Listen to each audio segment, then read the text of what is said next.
for what should be a routine interview, but instead delivers shocking accusations that leave even the most seasoned journalist stunned. In just 33 seconds, a single comment would turn a primetime exclusive into one of the most explosive television moments of the year. The stage was set for what millions of viewers expected to be a thoughtful conversation. Anderson Cooper, known for his calm demeanor and careful questioning, welcomed his guest onto the iconic 60 Minutes set. The studio lights were perfect. The cameras were rolling. Everything seemed ready for a professional exchange. Meghan Markle arrived with an air of confidence, settling into the interview chair across from Cooper.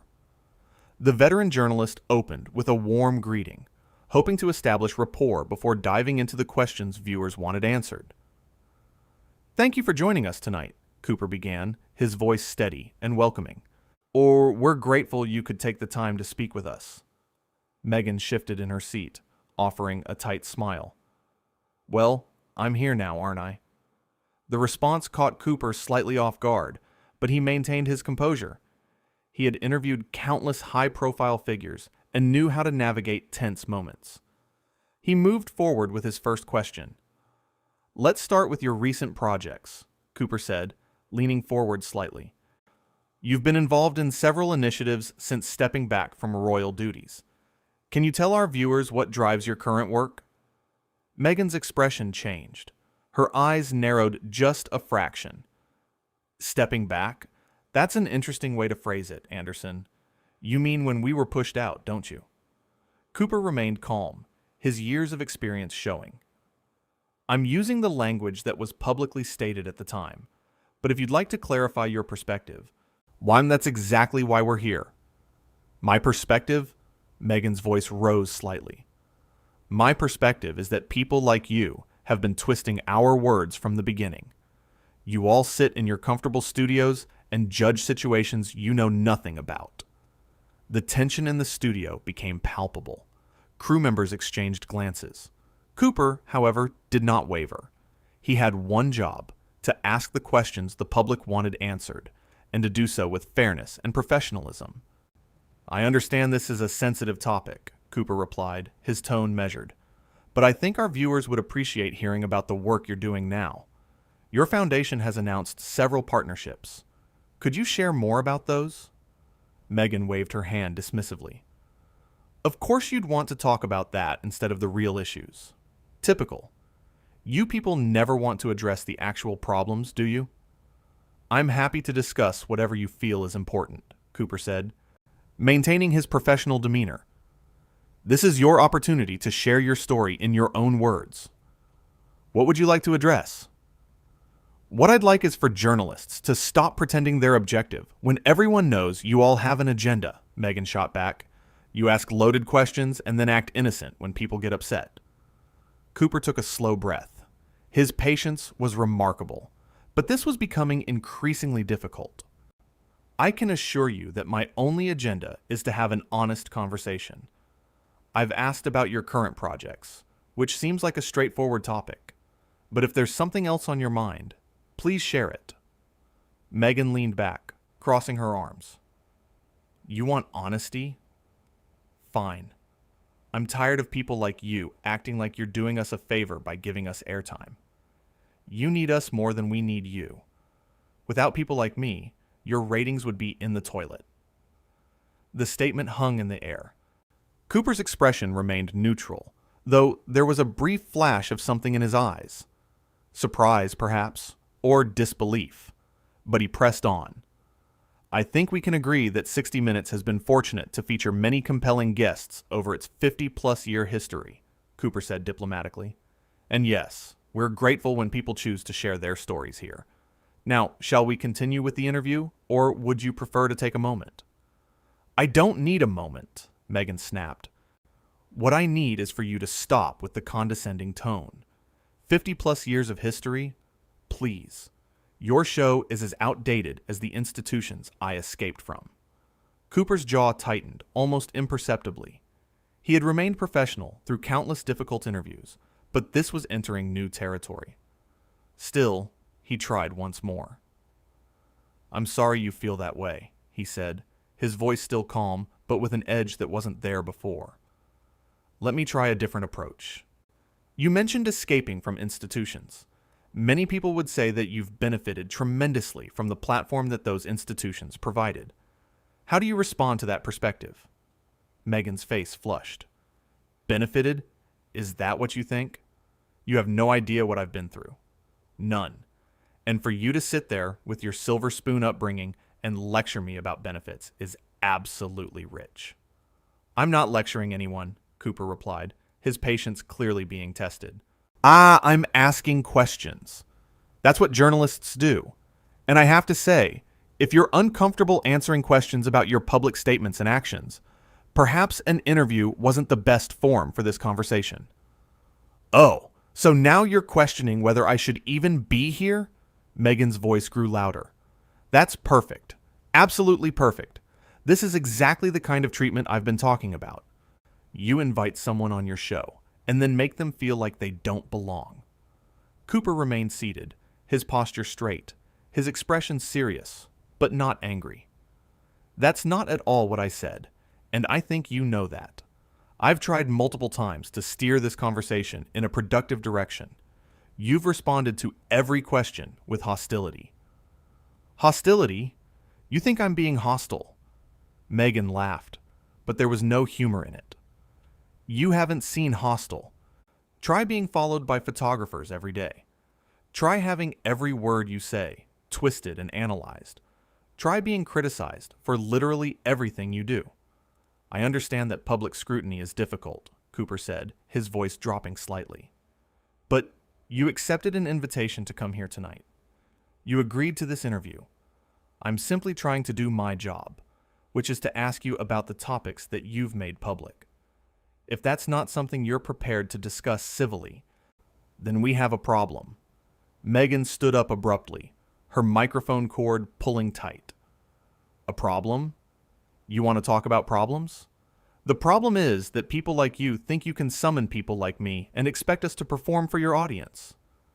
Well, I'm not a circus act, Anderson. No one said you were, Cooper replied, still seated, still composed. But you did agree to appear on a news program, which involves answering questions. That's not unreasonable. Unreasonable.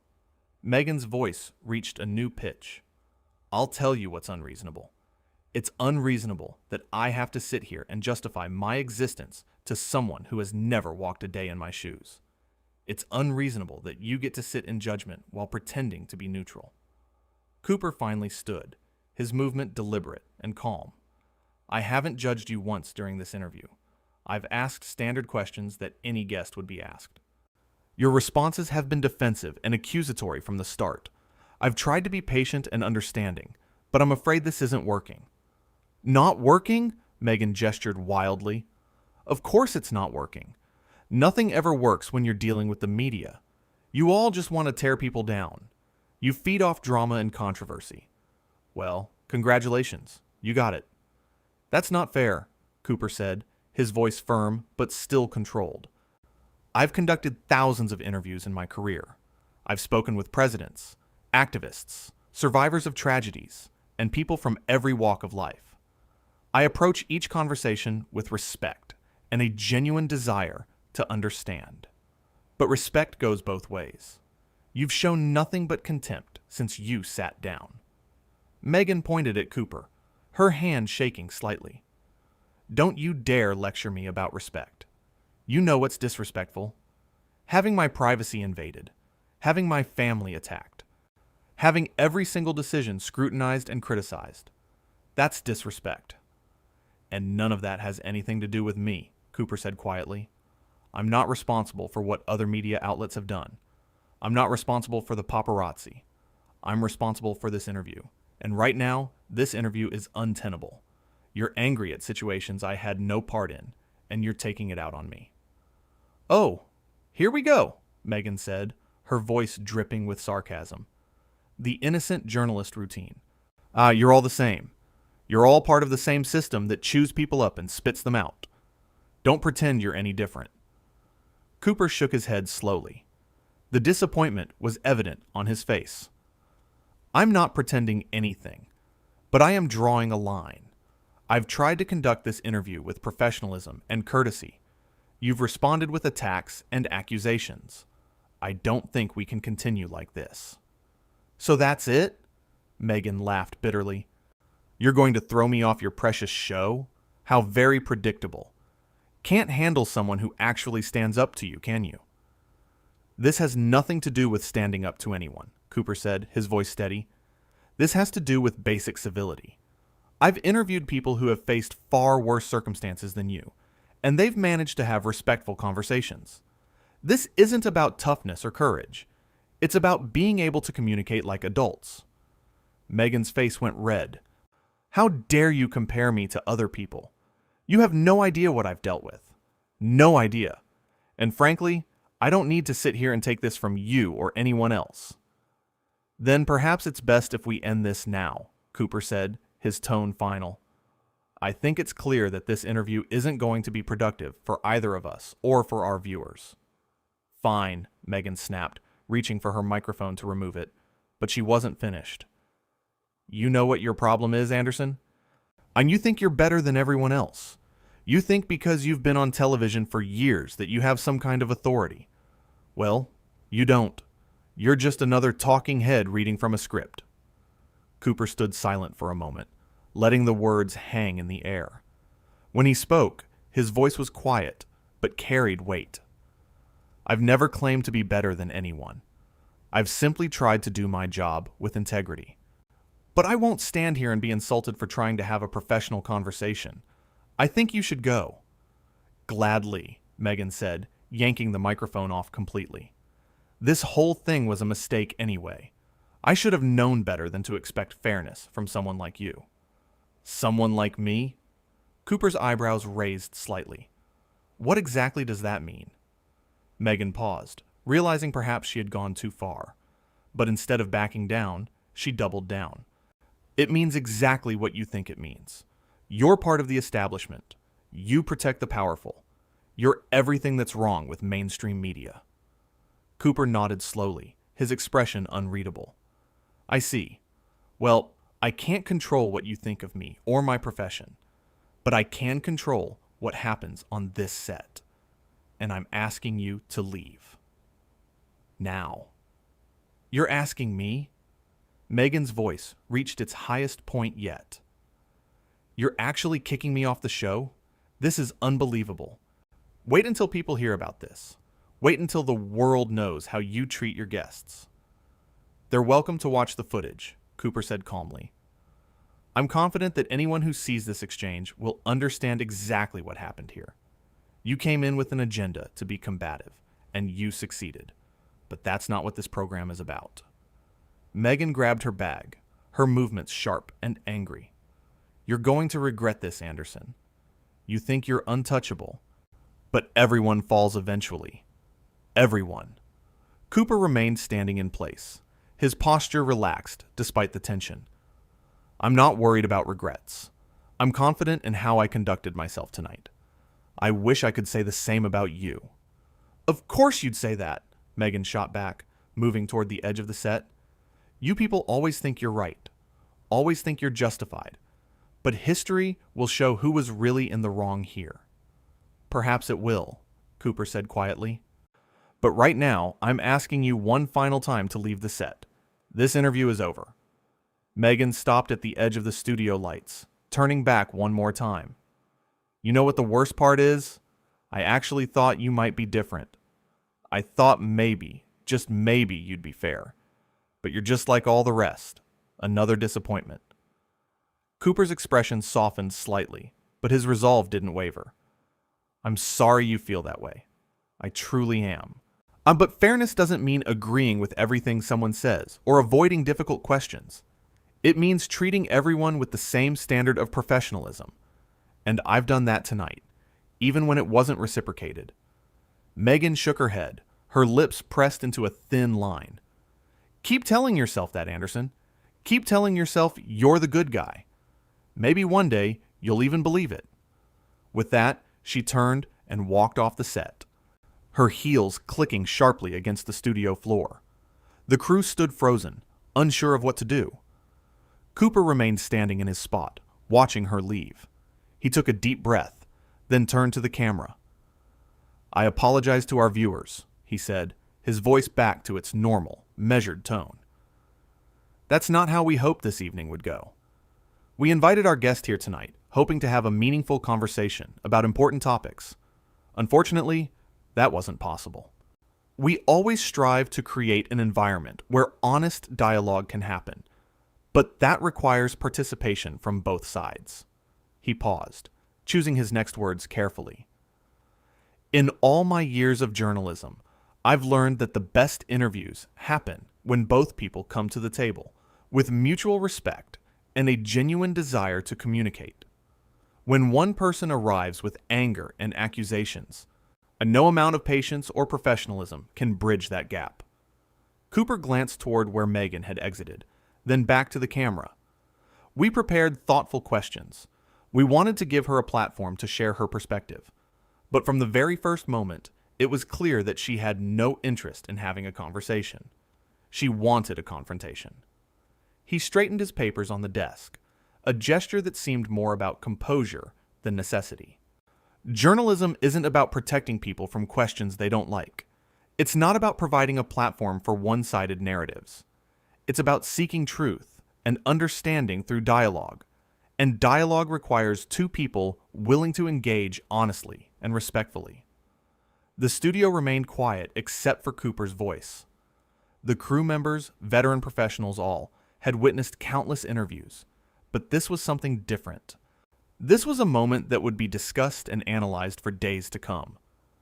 "We don't end interviews lightly," Cooper continued. "We've had guests who've disagreed with us, who've challenged our questions, who've pushed back on our premises. That's healthy. That's what journalism should be. But there's a difference between vigorous debate and personal attacks." He looked directly into the camera. "What you witnessed tonight was someone who came prepared for battle, not conversation. Every question was met with hostility. Every attempt at dialogue was rebuffed with accusations.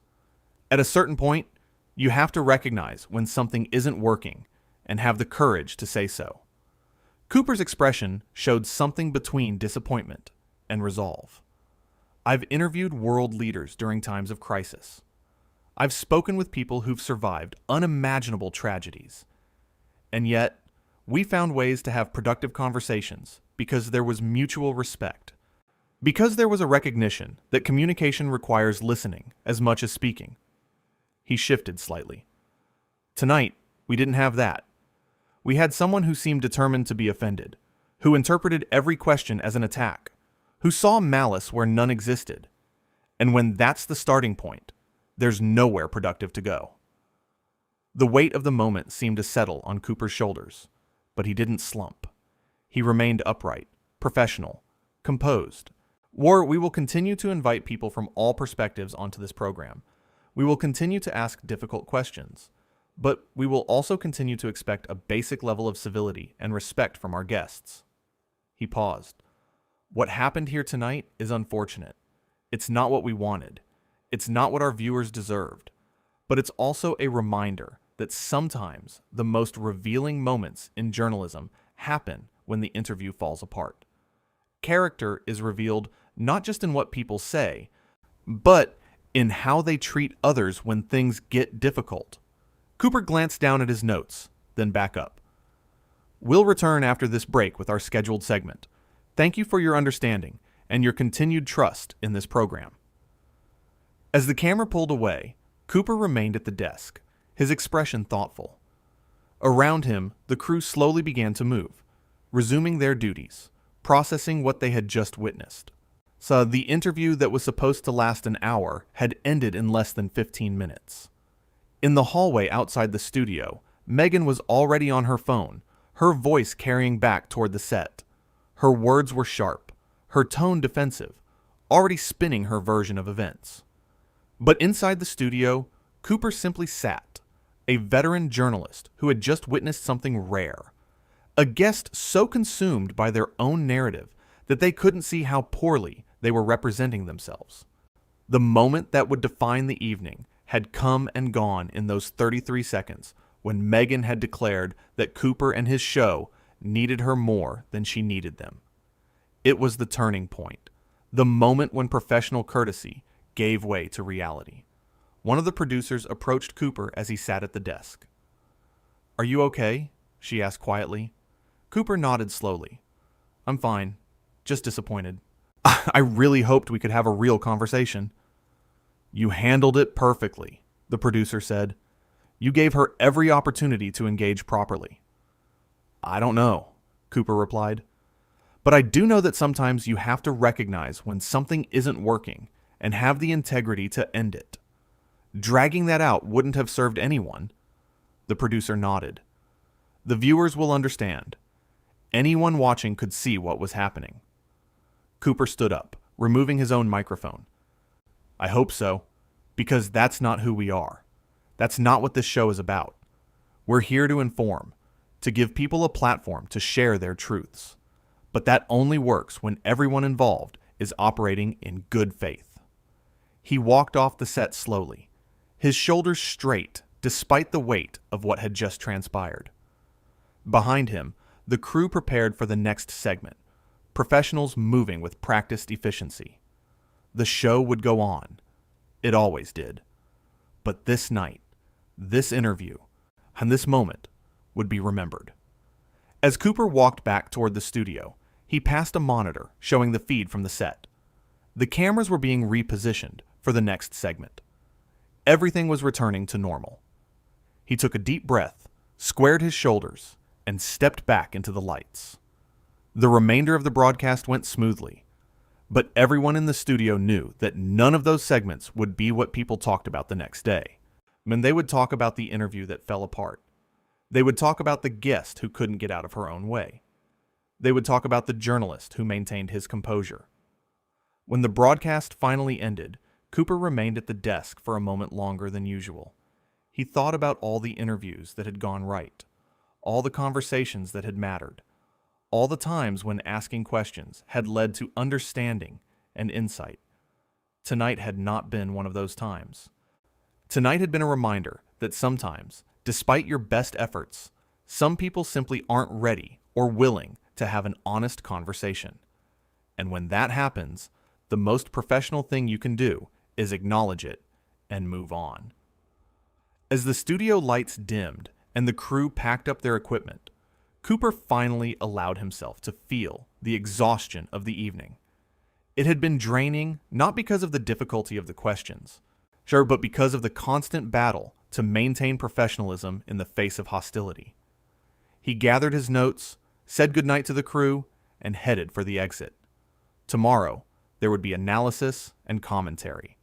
There would be opinions and counter-opinions. But tonight, Cooper just wanted to go home, knowing that he had handled a difficult situation with grace and integrity. The interview that was supposed to be an exclusive look into one person's perspective had instead become a revealing look at character under pressure. One person had maintained composure and professionalism throughout. The other had revealed themselves to be exactly what their critics had always suggested. In those 33 seconds when Meghan had declared that the show needed her more than she needed it, she had sealed the fate of the interview. Everything that followed was simply the inevitable conclusion. Cooper had tried to steer it back on course. He had tried to find common ground. But some conversations are simply not